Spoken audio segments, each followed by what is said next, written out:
स्वामींचा आजचा संदेश असा आहे की मानवाने आपल्या जीवनात श्रद्धा, संयम, नम्रता, सेवा, करुणा आणि आत्मविश्वास या गुणांना स्थान दिले तर त्याचे आयुष्य स्वतःहून उजळून निघते. कारण जीवन हे केवळ जन्म आणि मृत्यू यामधील काळ नाही, तर तो आत्मशुद्धीचा, आत्मविकासाचा आणि ईश्वर प्राप्तीचा मार्ग आहे.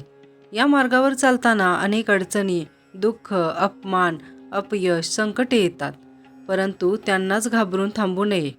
कारण प्रत्येक संकट हे आपल्याला अधिक मजबूत, अधिक शहाणे आणि अधिक परिपक्व बनवण्यासाठीच येते. जसे सोन्याला शुद्ध करण्यासाठी अग्नीत टाकावे लागते, तसेच मानवाच्या आत्म्याला शुद्ध करण्यासाठी जीवनातील परीक्षा आवश्यक असतात. म्हणून दुःख आले की तक्रार न करता विचार करा की या अनुभवातून मला काय शिकायचे आहे. कारण जो शिकतो तोच पुढे जातो आणि जो फक्त तक्रार करतो तो मागेच राहतो. स्वामी सांगतात की मन हेच मानवाचे खरे मित्र आणि खरे शत्रू आहेत. जर मनावर नियंत्रण ठेवले तर जीवनात सुखी होते आणि जर मनाच्या मागे धावला तर जीवन दुःखी होते.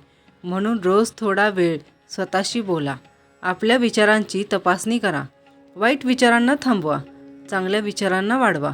कारण विचारांपासून शब्द तयार होतात, शब्दांपासून कृती तयार होते आणि कृतीपासून नशीब घडते. त्यामुळे जर नशीब बदलायचे असेल तर आधी विचार बदला. स्वामी नेहमी सांगतात की अहंकार हा माणसाचा सर्वात मोठा शत्रू आहे.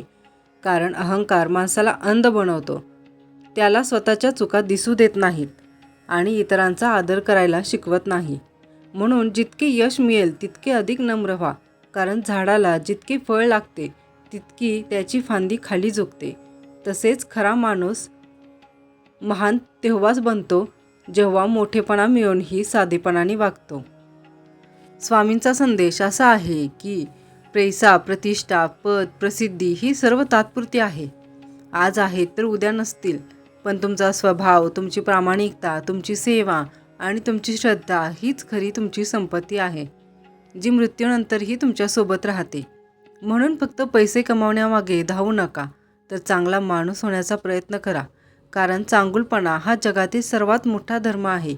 स्वामी म्हणतात की सेवा हीच खरी पूजा आहे. भुकेल्याला अन्न देणे, दुःखी माणसाला आधार देणे, अडचणीत असलेल्या व्यक्तीला मदत करणे, रडण्याचे अश्रू पुसणे हीच खरी ईश्वर सेवा आहे. देव मंदिरात कमी आणि माणसाच्या हृदयात अधिक शोधा. कारण देव माणसाच्या रूपातच तुमच्या समोर उभा असतो, फक्त ओळखण्याची नजर हवी. स्वामींचा उपदेश आहे की क्षमा हा माणसाचा सर्वात मोठा गुण आहे. कारण जो माफ करू शकतो तोच खरा बलवान असतो. सूड, द्वेष, मत्सर, राग हे मनाचे विष आहेत, जे आधी स्वतःलाच जाळतात. म्हणून मनात द्वेष साठवू नका. माफी देऊन मोकळे व्हा. कारण माफी दिल्याने समोरच्याला नव्हे तर स्वतःला शांती मिळते. स्वामी सांगतात की संकटाच्या वेळी देवावर विश्वास ठेवणारा माणूस कधीच हारत नाही. कारण देव कधीच उशीर करत नाही, तो फक्त योग्य वेळ पाहतो. त्यामुळे तुमच्या प्रार्थना लगेच पूर्ण झाल्या नाहीत म्हणून निराश होऊ नका. कारण देव तुमच्यासाठी त्याहूनही चांगले काहीतरी तयार करत असतो. फक्त संयम ठेवा आणि श्रद्धा सोडू नका. स्वामींचा संदेश आहे की कर्म हा जीवनाचा आधार आहे. तुम्ही जे पेरता तेच उगवते. म्हणून चांगले विचार पेरा, चांगली कृती करा आणि चांगले बोलणे सवय बनवा. कारण आज केलेले कर्म उद्याचे भविष्य ठरवते. कोणालाही फसवू नका, खोटे बोलू नका, अन्याय करू नका. कारण देवाचे न्यायालय खूप शांत असते, पण त्याचा निकाल अचूक असतो. स्वामी सांगतात की साधेपणा हा खरा सौंदर्य आहे. दिखावा, बनावटपणा आणि खोटेपणा यामध्ये आयुष्य वाया घालवू नका. जे आहात तसेच राहा. कारण खरी ओळख टिकते आणि बनावट मुखवटे लवकर पडतात. स्वामींच्या मते स्त्री, पुरुष, गरीब, श्रीमंत, लहान, मोठा असा भेदभाव करू नका. सर्वांमध्ये एकच आत्मा आहे, सर्वांमध्ये एकच ईश्वर आहे. त्यामुळे सर्वांशी प्रेमाने, आदराने आणि समानतेने वागा. कारण मानवता हाच सर्वात मोठा धर्म आहे. स्वामी म्हणतात की वेळेचे महत्त्व ओळखा. वेळ कोणासाठीही थांबत नाही. जो वेळेचा आदर करतो तो यशस्वी होतो आणि जो वेळ वाया घालवतो तो पश्चाताप करतो. म्हणून प्रत्येक दिवस असा जगा की तो शेवटचा आहे. प्रत्येक क्षणाचा सदुपयोग करा. स्वामीचा संदेश असा आहे की शिक्षण, ज्ञान आणि अनुभव हे जीवनाचे खरे दागिने आहेत. ते कधीही चोरीला जात नाहीत, कधीही संपत नाहीत. म्हणून सतत शिकत राहा, वाचत राहा, ऐकत राहा आणि स्वतःला सुधारत राहा. कारण जो थांबतो तो मागे पडतो.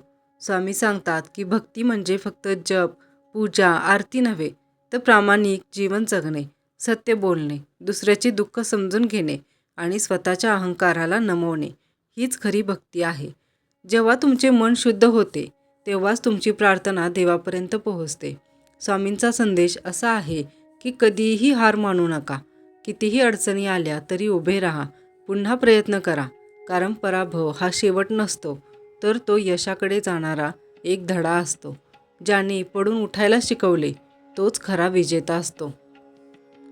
म्हणून जीवनात आनंद, दुःख, यश, अपयश, प्रेम, वेदना सर्व येणारच आहेत. त्यांना समजून घ्या, स्वीकारा आणि पुढे चालत राहा. कारण जीवन हा एक सुंदर प्रवास आहे आणि या प्रवासात स्वामींच्या शिकवणीनुसार चालणारा माणूस कधीही भरकटत नाही. त्याचे मन शांत, हृदय निर्मळ आणि जीवन अर्थपूर्ण बनते. म्हणून श्रद्धा ठेवा, संयम ठेवा आणि सेवा करा. प्रेम पसरवा आणि नेहमी लक्षात ठेवा की स्वामी तुमच्या सोबत आहेत, प्रत्येक श्वासात, प्रत्येक पावलात आणि प्रत्येक प्रार्थनेत. स्वामींचे हे संदेश तुमच्या हृदयाला स्पर्श जरी करत असतील तरी या चॅनलला लाईक, शेअर आणि सबस्क्राईब नक्की करा.